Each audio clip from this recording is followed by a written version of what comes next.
لا تشكو للناس جرحا أنت صاحبه، لا يؤلم الجرح إلا من به ألم. شكواك للناس يا ابن الناس منقصة، ومن من الناس صاح ما به سقم. الهم كالسيل فالهم كالسيل، والأمراض زاخرة حمر الدلائل مهما أهلها كتموا.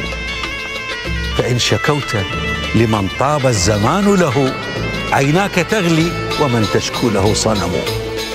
وإن شكوت لمن شكواك تسعده، أضفت جرحا لجرحك اسمه الندم.